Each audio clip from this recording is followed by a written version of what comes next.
Thank you all for joining us. I know most of you, but my name is Genevieve Judge, and I serve as the Public Information Officer for the Sarasota Police Department. Before we get started, if we could please ask that you silence your cell phones before the news conference begins. Thank you. Today we have Chief Rex Trochet, along with Commander of our Criminal Investigations Division, Captain John Todd, here to speak with you all regarding yesterday's armed robbery and officer-involved shooting. Like we've mentioned before, the Florida Department of Law Enforcement is handling the investigation into the officer-involved shooting, and our agency will be handling the investigation into the armed robbery. Now, we are going to show you the body-worn camera video from the officer who was involved in this shooting yesterday. We do want to share that a word of caution: the images and information you're going to see in the video may be disturbing. Anytime a police officer has to use force to arrest a suspect or defend against an attack, it can be graphic and very difficult to watch. So there is strong language used by those shown in the video, so viewer discretion is advised. With that, I'll go ahead and turn it over to Chief Trochet. Chief? Thanks, Genevieve. Good afternoon. Thank you for joining us. As you all know, yesterday we had an armed robbery and an officer-involved shooting near the intersection of Beneva and Fruitville in the city of Sarasota. Today I can share with you the armed robbery victim, an 83-year-old woman, is shaken but is thankfully okay.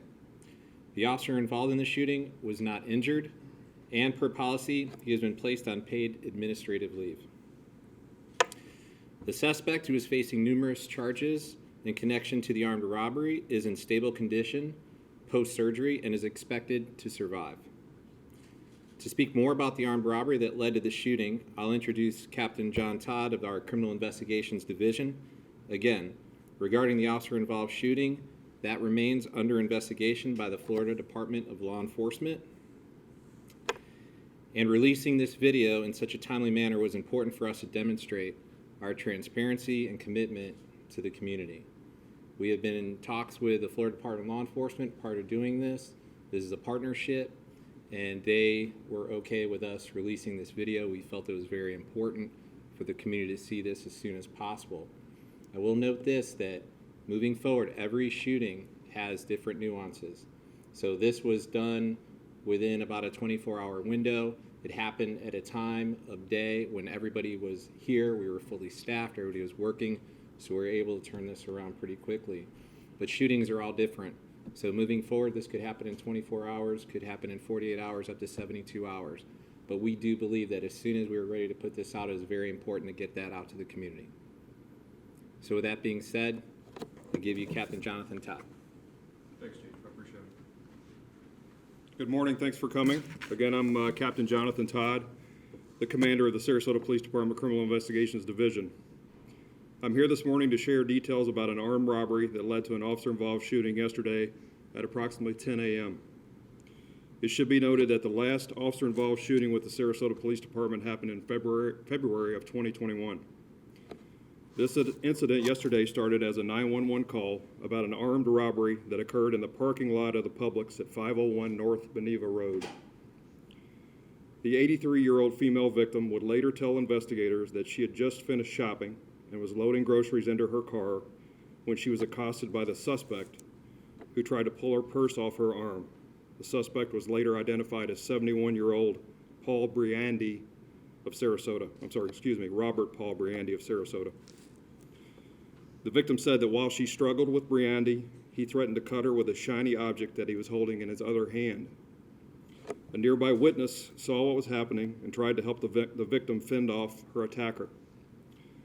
The suspect then fled southbound toward the McDonald's restaurant. The witness continued to follow the suspect while he was on the phone with 911, also videoing with his phone. As the witness followed closely behind Briandy, the suspect stopped and threatened to cut the witness with a knife that he was holding in his hand. The suspect continued walking southbound across Fruitville Road before he was ultimately confronted by the responding police officer in the westernmost parking lot of the Homewood Suites Hotel located at 3071 Fruitville Road. At this point, we will play the body camera video showing the officer-involved shooting. We will be showing the video up until the time of the shooting. Then we will show you a freeze frame of the suspect holding a knife. As a reminder, the body-worn cameras are silent for the first 30 seconds prior to activation. So you'll see the video, but you won't hear any sound for a few seconds. I do want to issue a word of caution again that the video that you're going to view may be disturbing to some. Anytime a police officer uses force to arrest a suspect or defend against an attack, it can be graphic and difficult to watch. There is also strong language used by those shown in the video. Again, viewer discretion is advised.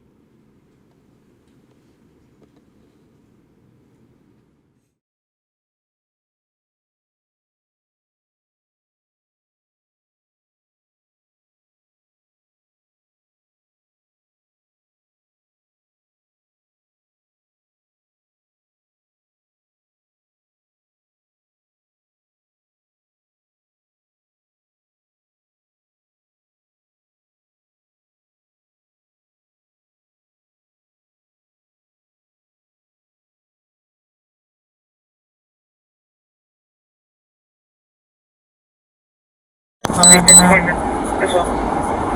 10-465, 41. Gotcha. If you have more units, then we can try to set a perimeter. 10-4.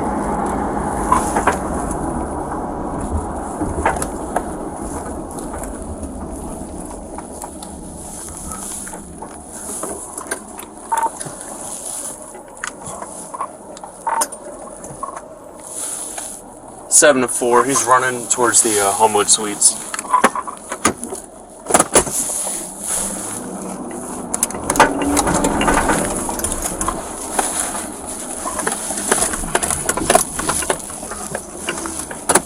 Dispatch 5171, 10-3. 10-4. All units 10-3 on Adam 1, 10-3 on Adam 1 for 6107, 501. On the ground! On the ground! Get on the fucking ground! Get on the ground right now! Get on the ground right now! 7 dispatch, I got him on gunpoint. Get on the fucking ground right now! Get on the ground right now! Drop the knife! Drop the knife! Drop the knife! Subject's arms at the knife. Drop the knife! Drop the knife! Shots fired, shots fired. Need rescue, 1071. Drop the knife.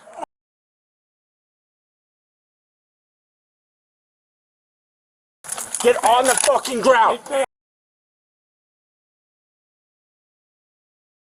Get on the ground right now. Get on the ground right now. 7 dispatch, I got him on gunpoint. Get on the fucking ground right now. Get on the ground right now. Drop the knife. Drop the knife. Drop the knife. Subject's arms at the knife. Drop the knife! Okay. Again, I apologize about the graphic nature of the video, but unfortunately that's typically how these incidents evolve. So again, my apologies. The suspect, Briandi, was taken to Sarasota Memorial Hospital where he is currently in stable condition after having surgery yesterday. He's been charged with 2 counts of aggravated assault with a weapon without intent to kill, one of those against the police officer and one against the Good Samaritan witness, and also robbery with a weapon against the 83-year-old public shopper. Thankfully, the victim of the robbery, the Good Samaritan witness, and the officer were all uninjured. The involved officer has been placed on paid administrative leave, as the chief has already said, which is a standard procedure for our agency. He is a veteran police officer with nearly 17 years of service and is currently assigned to the Patrol Division of the Police Department. It's important for you all to know that the Sarasota Police Department is the lead law enforcement agency that is investigating the armed robbery portion of this event that occurred at against the public shopper, and also the aggravated assault against the Good Samaritan witness. However, the Florida Department of Law Enforcement is the lead law enforcement agency investigating the officer-involved shooting. So I'm extremely limited on specific information about that incident that I can give you. At this time, I'll try and answer any questions that you might have about the events that led up to the officer-involved shooting. I guess, have you spoken to Briandi? Obviously, he had a motive in what he was doing, but has he spoken anything else beyond that? So we haven't spoken to Briandi. We're going to leave that to FDLE. We want to ensure that we maintain that integrity of their investigation. So we will basically piggyback that interview that they have with him when they deem it appropriate. It looked like the suspect pointing to his head saying, you know, I have mental health issues. Have you guys been able to confirm that at all? Again, those are details that will be, you know, encapsulated in the FDLE comprehensive report, and I just can't talk about that right now. Can you talk about his past? Is he pretty familiar with Sarasota police? I've seen some of his past record where he had some traffic citations and even tried to run through a traffic stop one time. So he's a multi-state offender, New York. He's got charges in, I think, West Palm Beach. As far as Sarasota goes, he was arrested in 2003 for obstruction of justice. You know, his charges go back to 1973. I mean, he's 71 years old, so he's been around for a bit. Can you guys speak to the unknowns in these situations? You know, when people see that video and just looking at people speaking about this yesterday, the question, of course, why didn't this officer use a taser has come up. But the unknowns, Yeah. when you're in a situation, you just drive on scene. Can you speak to that? I will tell you that, and again, I don't want to get too far into the video because that's FDLE's kind of lane of the investigation. 10 minutes elapsed from the time the 911 call was made from the Publix robbery till that event occurred. So you're talking about split-second decisions. And I'll leave it at that. The rest of that, again, will be encapsulated in the FDLE report. Yeah. Is that an area where things like this used to happen? Or is No, I wouldn't say that. No, it's a fairly safe part of the city. Yeah. How's the young lady doing? You know what? She's doing really well, and she did a heck of a job fighting him off. You know, she was attacked from behind with an assailant with a knife. She did a really good job of protecting herself, and again, kudos to the Good Samaritan witness that intervened. You know, we certainly don't encourage folks to chase after bad guys. He did that. Thankfully, he was able to give a really good description. He was on the phone with 911, videoing the suspect, following him. I also forgot to mention, or maybe I did mention, that the suspect at one point threatened to cut him with a knife. So, you know, all that information he was able to relate to 911 was able to get to the officer. The officer was able to see the suspect crossing Fruitvale Road and was then able to turn into the hotel and confront him. now that How's the officer doing today? You know, I think all things considered, he's doing well. Certainly, that's a pretty emotional and traumatic event, but physically, he's fine. Did Briandy appear to be just maybe targeting a victim who he thought was easy to overcome? You know, it's tough to say until we talk to him or FDLE speaks with him. I'm hoping that he does give an interview, and then we're able to learn kind of some motive behind the initial event. But again, that's going to be determined by FDLE. now that Christmas are coming, you know, a lot of people are going to shop more. Do you plan to have more patrols or something on shopping centers? Yeah, you know, certainly going into the holidays, we do that, you know, as policy anyway. Again, I go back to this is a really safe part of town to begin with. You know, I would go so far as to call this a random encounter. It certainly doesn't happen over there very often, but certainly patrols will be increased at all shopping areas throughout the holidays. Would you call this a crime of opportunity, being that he was attacking, you know, an 80-year-old lady who was clearly vulnerable, putting her groceries into a car, that sort of situation? That's certainly an option. I think without talking to him, we really we won't know what his motive truly was. I wouldn't rule that out, but you know, it could be any number of things. Going back that his criminal record dates back to the 70s, I think he said. 73. And he's in his 70s. It's Yeah. clear he hasn't learned his lesson.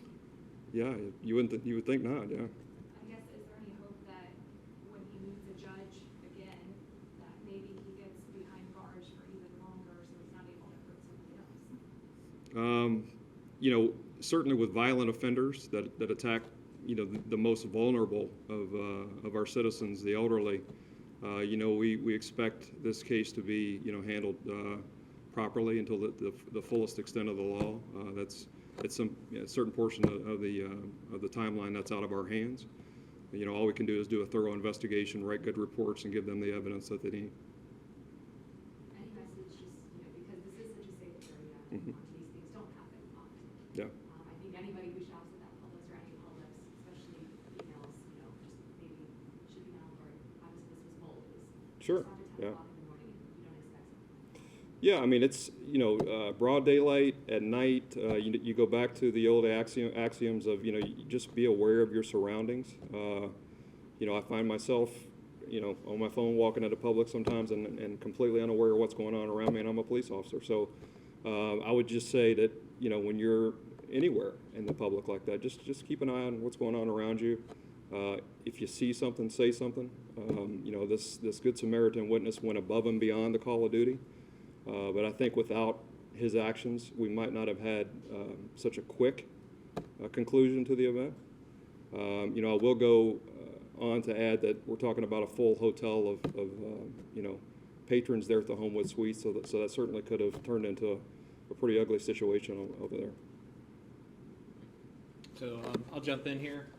One of the nuances I just wanted to bring up as well is that Florida Department and law enforcement is investigating this. Is something that we changed about a year ago. We thought it was important to bring in another agency to do these types of investigations. Obviously, you can see that we're fully transparent as we bring this body-worn camera video. As I said, as soon as we could, we thought that was important. Just to kind of add to the question that you asked, Allison, I would add that the community are the police and the police are the community. And I think that's something that we can't forget. We can't do this alone. We have limited resources. The community helps us. They call 911. We have a great dispatch. We get that information out quickly. And that's one of the reasons why we were able to take care of this as soon as we did. And as Captain Todd said, it wasn't more tragic because there were people staying in that hotel. I'm sure there were children in that hotel.